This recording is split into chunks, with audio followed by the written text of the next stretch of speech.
mali ho kayo. Ang hearing na sinasabi ni Bibi Sara, dalhin nyo sa Senado kasi yun ang proper venue.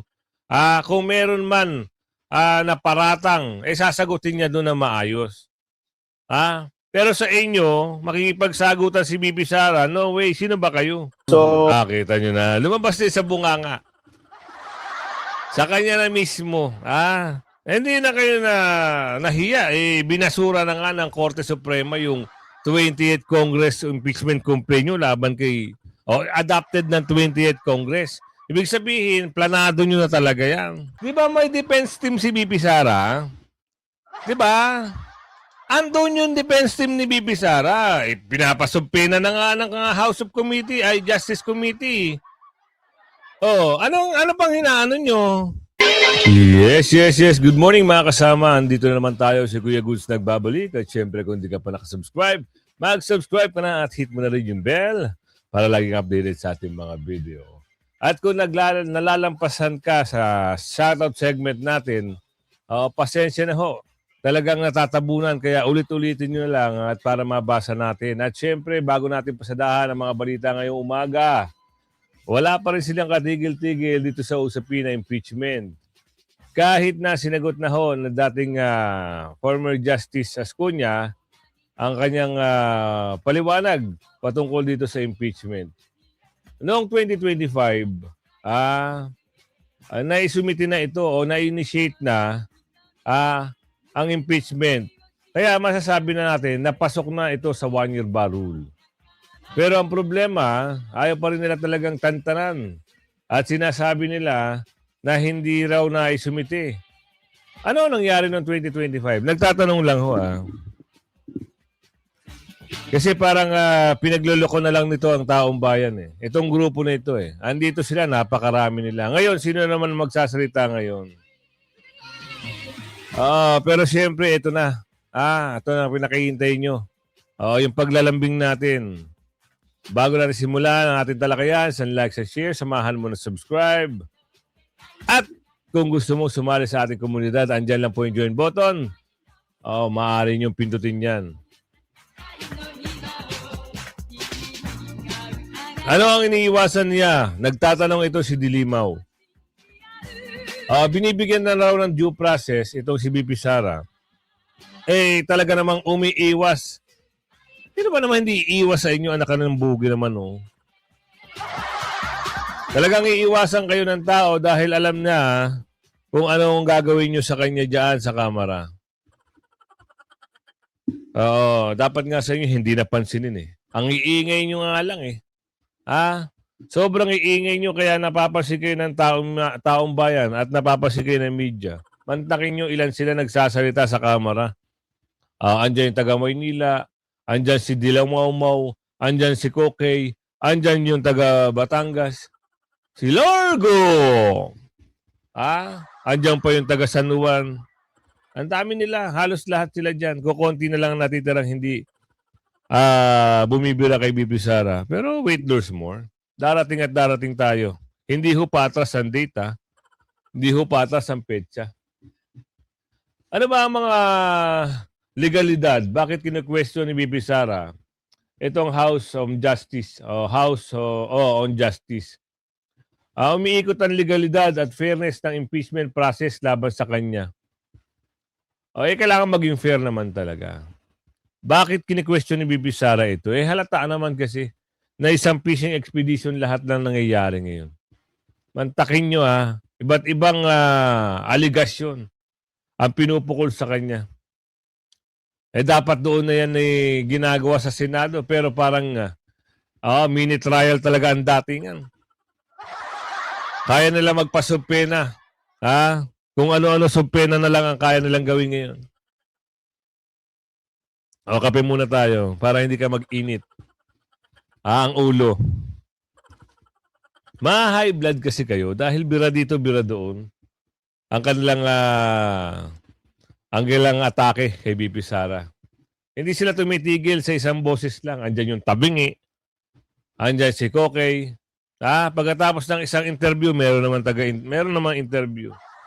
Puro impeachment pa rin. Pero hindi man lang nila pag-usapan yung nagawa ng mga amo nila na mali-mali ang pera, hindi nila kaya pag-usapan yun, kaya nililihis sila ang usapin. So ngayon, alam naman ng Supreme Court yan, kaya nga nilinaw ni Justice Ascuna kung ano yung mga bagay-bagay at pinaliwanag sa atin. So tuloy natin to, constitution ng impeachment. Sinasabi ng kampo yan na may problema sa constitutionality o kung naaayon, ito yung kampo ni BP Sara, kung naaayon ba sa Constitution ang proseso at mga reklamo. Sa palagay natin, hindi na. Lumalagpas na sila sa boundary. Diba? At ginagamit na nila ang kanilang mga pagtutulong-tulong at kapangyarihan para pagtulungan ito si BP Sara. 1-year bar rule. Isa ito sa pinakamalaking issue. Bawal mag-file ng panibagong impeachment within 1 year. Bakit ginawa nyo? Dito kine-question kung kailan ba talaga nagsimula ang 1 year bar rule.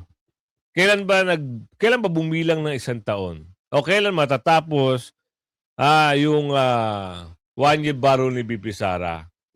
Nung pinaliwanag nila, February 6 dapat matatapos yung 1 year bar. Umatake sila ng February 2.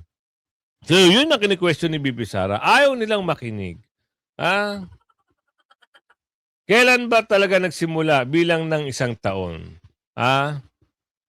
Lumalabag ba ang Kamara sa rule na ito? Yun ang mga tanong, yun ang mga hinihingi ni BP Sara na ipatigil na yung impeachment sa kanila. Meron silang sinasabi, akala ba namin gusto ni BP Sara ng bat-bat? Anak ka ng bogi. Hindi sa ngayon yun. Maghintay lang kayo. Darating din dyan. Ang due process at karapatan sa tamang proseso. Yan ang hinihiling. Sinasabi ng kampo niya na dapat may fairness at due process. Sa bawat takbang na impeachment, dapat naman talaga, hindi naman dapat kayo mangangalkal pa ng kung ano-anong. Dapat yan, nandyan na sa inyo. Ipasa nyo na doon, hindi yung gagawin nyo pa, iimbitahan nyo pa, gagawin nyo pang mga korte yan, at marami na namang pambabastos malamang ang gagawin nyo dyan kay BP Sara. Basahan ng mga reklamo. Ano ba ang basihan ng reklamo? Kini-question din kung may sapat at matibay na ebidensya sa mga aligasyon tulad ng misuse ng confidential fund, abuse of power, bribery at iba pa. Wala namang inabuso si BP Sara sa kapangyarihan niya. Kayo ang umaabuso. Ang mga paratang lang ninyo, lumalabas dito sa assessment ng taong bayan, isang pamumulitika. Paratang na politically motivated ang lahat. Diba? Yun din ang assessment ni BP Sara kasi merong isang nangangarap na babae na parang miyembro ng Makabayan Bulok na nangangarap maging presidente. Kaya ito nakikita ng taong bayan. Kilala nyo ba yun? Yung babaeng involved sa PhilHealth. Diretsahan na tayo. Huwag na tayo magpaligoy-ligoy. Ganon din naman eh. Diba? Involved kayo sa mga korupsyon, itong mga PhilHealth Fund. Tapos ngayon, magmamalinis kayo, ididiin nyo si BP Sara, mga unggoy pala kayo eh. Puro kayo mga sinungaling, lalong-lalo na si Virus. Pamumulitika kasi may pangarap yung babae na yan, nangangarap maging presidente. Tandaan nyo, hindi ka makakuha ng boto. Galingan nyo ng gusto. Ikaw naman, ano banat mo kay BP Sara? Take on Vice President Sara Duterte and her team, this time seeking Supreme Court intervention to halt the impeachment proceedings. Ano po ang tingin nyo dito? Well, without the TRO, tuloy-tuloy lang po tayo dito. Right. This is another dilatory tactics on the part of the Vice President.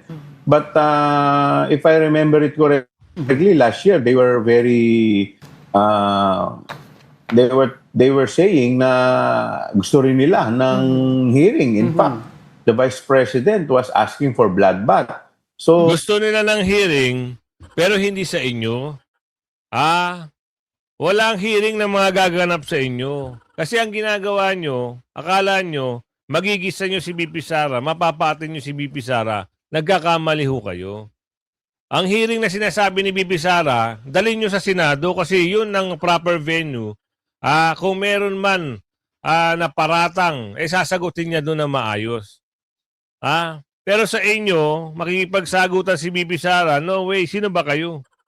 Maingay lang kasi kayo, ginagamit nyo lang ang pangalang Duterte para maging popular kayo. Hindi naman kayo magiging bida kahit gamitin nyo yung pangalan Duterte. Kahit banatan nyo si BP Sara, hindi kayo magiging bida. Ang tingin sa inyo ng taong bayan, basura pa rin. Pasaswertehan lang kayo dahil nagagawan kayo ng paraan ng mga milik-milik. Tignan niyo yung mga kasamahan mo, tahimik ka na. Alam na nila mabaho na ang pangalan nyo Sa ngayon kasi wala pang nilalabas na TRO ang Korte Suprema. Ito mahirap. Sana nga, kasi binigyan sila ng 10 days masagot. O mag-comment, sabi ni Ridon. Binigyan sila ng Supreme Court ng 10 days para ipaliwanag. Ayaw rin niya na ipaliwanag. Ayaw niya na explain. Gusto niya mag-comment. Anak ng bogi ka. Parehas lang yun. Oo. Wordings lang at saka kung paano mo maintindihan kung ano yung comment saka explanation. Ganun. Binigyan sila ng 10 araw. Kailangan nilang mag-comment doon. Dahil kung hindi, ano mangyayari? Siyempre, magtataka ngayon yung bakit hindi ito nag-comment. Kailangan nila sagutin at sumagot doon. Ngayon, siguro, itong Supreme Court, kailangan muna lang mabasa kung ano yung komento nitong mga taga-House, Justice on Committee, ang tawag sa kanila.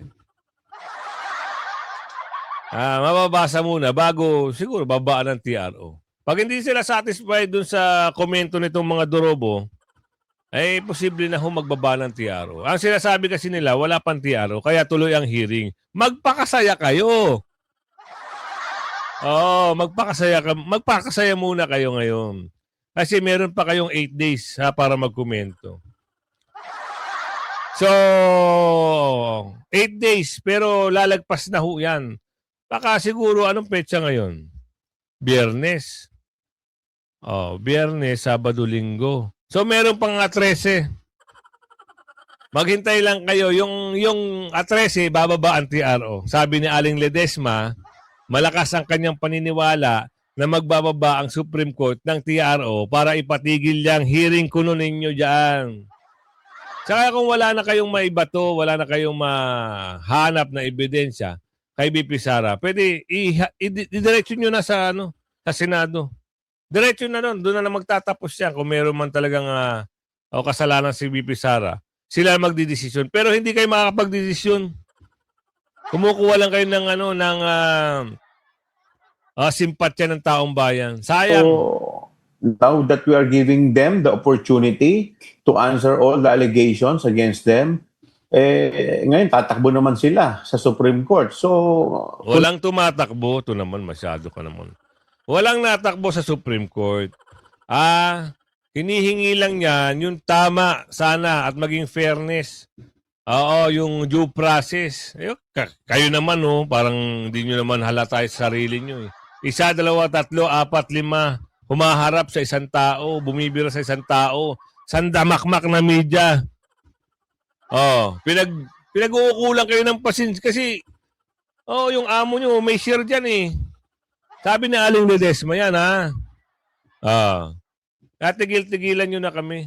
Mga paandar nyo, akala nyo madedengo nyo mga taong bayan. Akala nyo maloloko nyo na si BP Sara ay nagwalda, si BP Sara ay may bagman, si BP Sara ay kung ano-ano na lang ang tagal ng issue niyan.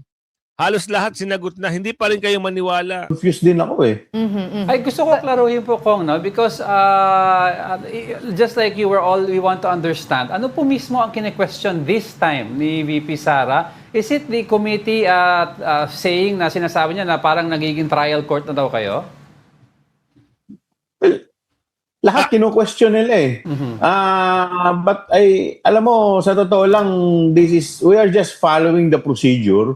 We are, in fact, itong procedure, no, itong rules that we are following right now, adopted lamang to ng 20th Congress. So, Kita nyo na. Lumabas din sa bunganga. Sa kanya na mismo. Hindi na kayo nahiya. Binasura na nga ng Korte Suprema yung 20th Congress impeachment complaint nyo laban kay adopted ng 20th Congress. Ibig sabihin, planado nyo na talaga yan. At binasura na ng Korte Suprema yung unang complaint. Hindi pa kayo nahiya. Talagang sinulong nyo pa. Ano ngayon ang iisipin ng Korte sa inyo? Political motivated talaga. Ipapasok pa nila dito yung issue kay Madriaga. Yun ang kanilang mga siste. Uunahin yung confidential fund, Madriaga, Bagman, yung meron pa sila sabi yung sa DepEd, meron pa silang sinasabi yung 1 million na renta. Ano ba talaga? Ang dami yung kinuha, puro fishing expedition.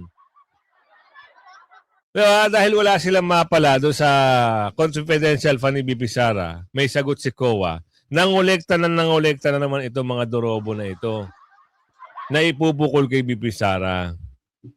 so from 19th Congress pa to na sinusunod. So, wala naman kaming nilalabag dito sa procedure.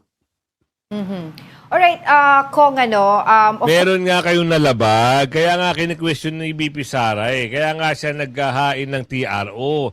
Ang nilabag nyo, yung 1-year bar rule. Ang hirap nyo umintindi. Ano ba yung problema doon sa 1-year bar rule? Diba? Lumabag kayo. Bakit kayo lumabag? Ano ba ang interpretation nyo dito sa 1-year bar rule? Sabi dito, si Justice Ascuña nagsalitaan na rin dito tungkol sa mga usaping legal kaugnay ng impeachment, lalo na sa issue ng 1-year bar rule. 'Di ba nagpa-interview si Justice Ascuña. Ayon sa kanya, ito yung napanood natin. Ang 1-year bar rule sa 1987 Constitution of the Philippines ay nagsasabing tandaan nyo, hindi maaaring maghain ng panibagong impeachment complaint laban sa isang opisyal sa loob ng 1 taon. Paulit-ulit na lang. Paulit-ulit na lang sa inyong sinasabi na lumabag kayo doon. 4 ang complaint, yung 2 nagbida-bidahan. Ayun, damay kayong 4. Ganun lang yun. 'Di ba?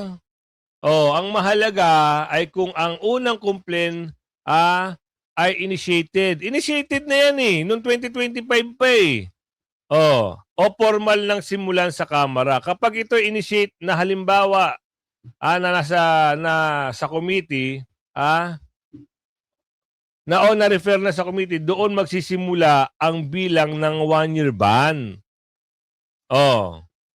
Ano pa? Ano pa problema? Bakit hindi kayo maniwala na lumabag na kayo? Diba? Lumabag na sila kahiya kayo talaga. Si Madriaga pa. Dito naman tayo. Pasok tayo dito. Sige, tuloy na natin to. Kay Madriaga pa raw. of course, the Supreme Court, instead of releasing a TRO, has asked the Committee on Justice to reply or comment on the complaint of the Vice President. Is it too early to tell na sa tingin niyo po ba by doing that, by releasing that ruling ng SC, ay wala po silang nakikitang matinding ebidensya dito sa complaint ng Vice President, or is it too early to tell? Too early to tell. Pero sa akin, wala naman ako nakikita talagang grounds para mag-TRO ang Supreme Court. Wait ka lang.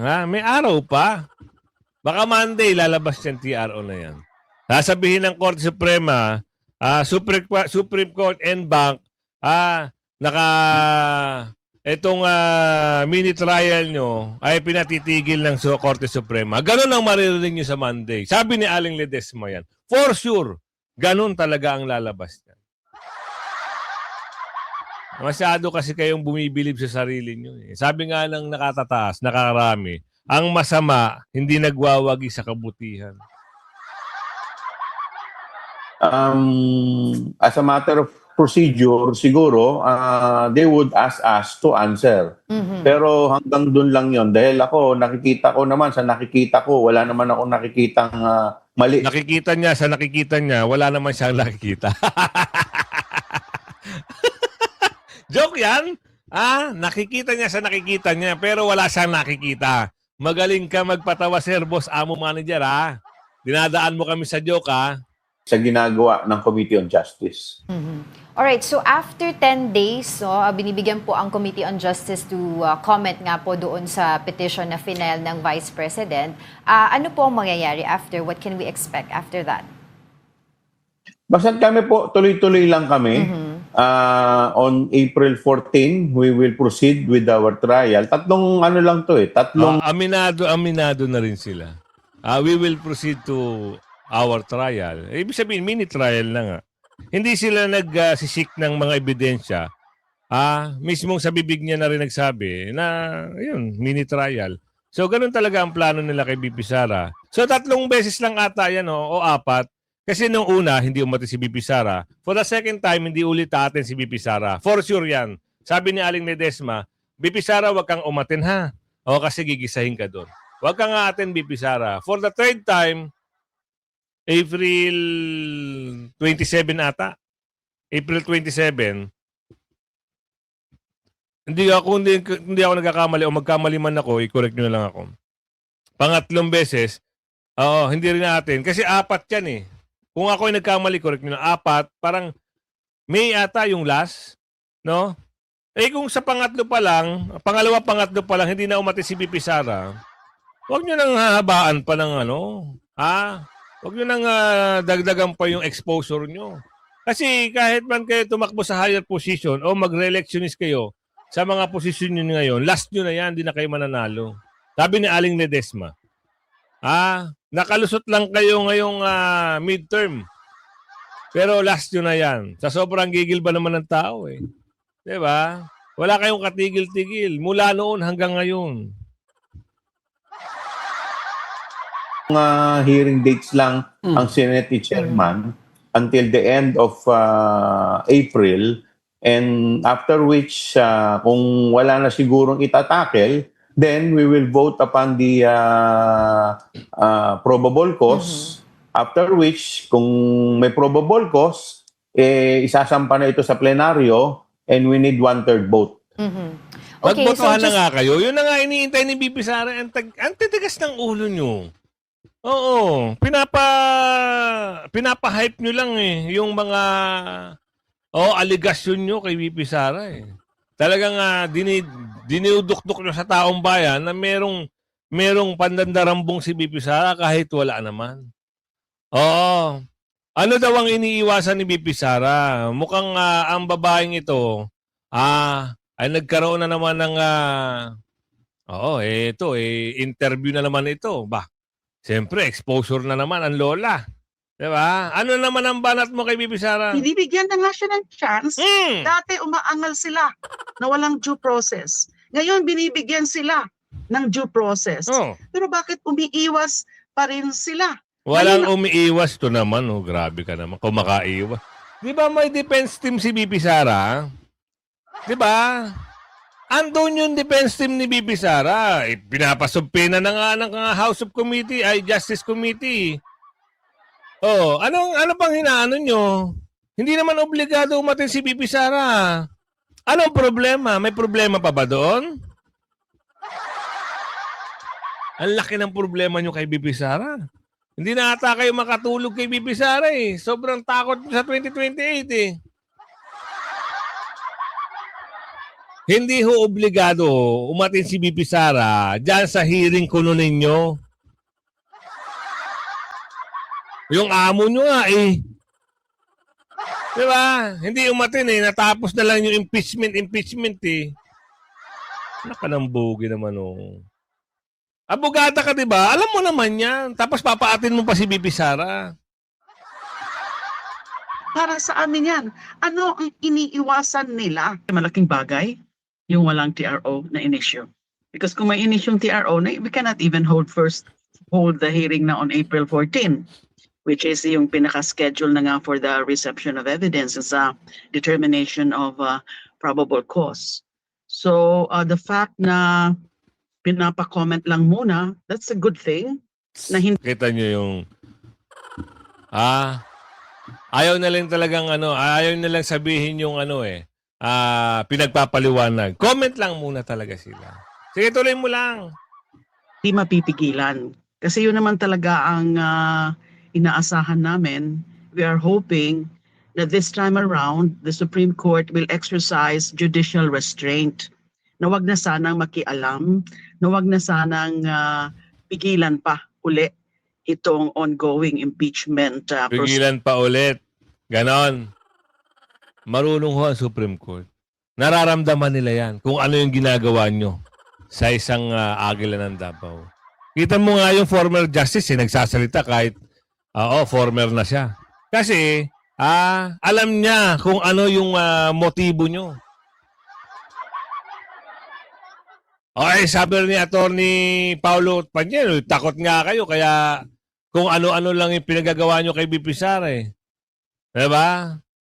Kaya wala kayong katigil-tigil siraan ang pangalang Sara Duterte dahil nanginginig na kayo. Ang tagal pa. Pero ngayon, kaya kayong bardagulin ni BP Sara sa pamamagitan ng sabihin niya lang doon sa mga tao, huwag kayong boboto ng mga dorobo. Tapos kayo. Ay, 3 years. Ito si Dilimaw. 3 years lang din ito sa pagka... May balak ito, tatakbo na naman ito sa pagka-senador. Ikaw, makakuha pa ba ng boto to sa'yo? Type mo sa comment section. Hashtag nyo, no way. Wala kang boto sa amin. Alamin natin dito sa punto de vista ni Attorney Paulo Panyelo, ano ba yung bakit nila tinutuligsa itong si BP Sara? At bakit sila takot na takot? Ay kung ano-ano lang pinagagawa nila kay BP Sara eh. Yung takot kasi takot sila na lumaban ng patas. Takot sila lumaban ng patas sa impeachment, takot sila lumaban ng patas sa eleksyon. Kaya nila ginagawa ito. Attorney, magandang umaga. Si Admar po ito. Matapos pong magpasaklolo ni Vice President Sara Duterte sa Korte Suprema, kaugnay nga dito sa kini-question niyang impeachment, kaliwat kanan po yung mga pagtuligsa na inihayag, lalo na yung mga nasa Kamara. Mali po ba na dumulog sa Korte Suprema? Parang ganun yung sinasabi pa nila na tumatakas ang Vice Presidente. Pero para sa pangkalahatan, hindi lang kay Vice President Sara Duterte, mali po ba ang pagdulog kung kini-question mo yung isang procedure na naniniwala ka na may mali doon? Siyempre hindi. Karapatan niya ng bawat Pilipino, karapatan niya ng bawat tao, kahit hindi Pilipino, na dumulog sa Korte Suprema pag may pang-aabuso na nangyayari. In fact, yung mga tumutuligsa sa kanya, madalas nga tumakbo yan sa Supreme Court, 'di ba? Na mag-file ng kung ano-anong petisyon. So, ayun, tingin ko hypocritical, number 1. Tapos number 2, sabi ko nga, kasalanan nila yan eh. Kasi pwede namang naiwasan yan kung lumalaban sila ng patas. Hindi naman tinatakbuhan ni VP Sara itong laban na ito. Kundi, ginagamit niya lang yung binibigay sa kanya ng kalaban. So, bakit ko, kung ako si VP Sara, ang iniisip ko, bakit ko kailangan pagdaanan itong isang proseso na aapihin ako kung pwede ko namang ipakita sa Korte Suprema na labag ito sa batas. So kumbaga, I'm just using what you're giving me. You're supplying me with ammunition to defeat you. Wala pa akong ginagawa, talo ka na kasi inaabuso mo yung proseso. Ibig sabihin, Para sa akin, 'di ba? Sila yung takot kasi hindi sila takot sila na lumaban ng patas. Takot sila lumaban ng patas sa impeachment, takot sila lumaban ng patas sa eleksyon. Kaya nila ginagawa ito. Tama. Po, at itong maaring magiging desisyon at ang hakbang na ito ng pangalawang Pangulo at ang magiging desisyon ng Korte Suprema, hindi po ba makakatulong din po ito sa Kamara? Lalo na doon sa pag-formulate nila sa hinaharap po mayroong desisyon niya itong Korte Suprema kaugnay sa magiging rules of procedure nila sa impeachment na dapat din ayon sa Constitution, Attorney?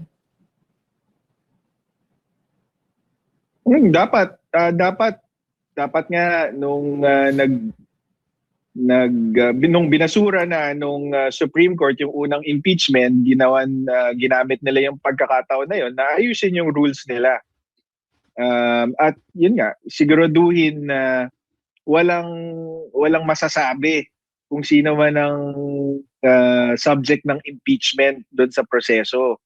Pero yun nga sinasayang na nila yung oras natin dito sa impeachment na to. Tama. Dahil wala kang ebidensya, bukod pa doon sa mas marami tayong problemang kinakaharap. Sana yun ang sinusolusyonan nila. 'Di ba? Pero ginamit pa nilang rason yung Supreme Court decision daw nung nakaraan na Pero binibig. ang lahat na nagiging ano nito, attorney, ito'y bagay-bagay lang na ginagawa nila para mapagtakpan ang issue ng flood control. Pinaiingay lang nila itong impeachment kasi unti-unti na ho natatakpan yung issue ng flood control. Yung mali-maleta, nawawala na rin. Mas maingay ngayon ang impeachment ni BP Sara. Pero bago natin na totally kalimutan yung flood control na yan, i-wish natin na merong makulong. 'Di ba? Yung mali-malitang pera, wala na eh. Nasa kanila na. Hindi na nila mababalik yun. 'Di ba? Wala na rin yung kwento sa Maharlika Pan. Asa na ba yung pera ng Maharlika Pan? Siya, kung umabot ka sa video na ito, wag mo kalimutan. Ito muna tayo shoutout segment na naman tayo. Pasensya na doon sa hindi ko nababati at hindi ko na si shoutout kasi natatabunan ho. Ito mula kay Ma'am Alice Kilaw. Watching from Scarborough, Canada. Shoutout po ng bongga. Kay Ma'am Damanuzan. Shoutout from nanonood siya mula Houston, Texas. Si Darna ba? Ang labo na mata ko. Darna Nuzan. Mula naman kay Ma'am na Teresita Tabora, birthday ko ngayon, pa-shoutout mula Dubai. Ayan, happy birthday po. Shoutout ng bongga. At kay Amina, pa-shoutout po, watching from Norway. Ayan. At kay Edwin Narido, yan, watching from Riyadh. Shoutout po. Kay kay Ma'am Victoria Butor. Shout out from Italy. Yan, ingat po kayo dyan. Ingat po sa Italy. Pablito Reyes, nanonood mula Nabota. Shout out, sir. Carl Cadano. Oo. Shout out po. Mula kay Ma'am Remy Teresa. Good afternoon, Kuya Good. Shout out from Malaysia. Yun. Nanggigigil siya kay Redon. Kay Sir Jason Magluyan, nanonood sila mula Cagayan Valley o Taga Norte. Benjamin Layan mula Davao. Ayan, shout out sir. Kay Ma'am Teofilia Jose mula Italy, shout out po. Kay Sir Leonardo del Vega. Leonardo de la Vega. Nanonood siya sa Central Coast Valley, California. Ayan, ingat po kayo dyan. Jean Kwan. Ayan, watching from Dubai. Shoutout po, Jean Kwan. Kay Lena White, mula sa Ma'am Lena Okada from Toyama, Japan. Shoutout po dyan sa mga taga-Japan at sa iyo, ma'am. Kay Roslyn Cavite. Mula sa Taiwan. Ayan, shoutout po sa iyo, Oo. At kay Lydia Paras, ayan sa Indang, Cavite. Shoutout po sa mga taga-Indang. Ang dami nagpapa-shoutout sa atin. Oo. Kay Ma'am German Devanadera. Shoutout po mula Greece. Kita nyo ha. At kay Eufresika, ang labo na mata ko. Eufresinasena mula California. Shoutout po. Ato mula kay June 64, Sinina, Solid Duterte, buong pamilya from Bataan. Nice one. Inday Eheret. Paghilom, uy, ayan ang sabi niya. Sino pa? Oo. Asan na pa? Wala na. Naku.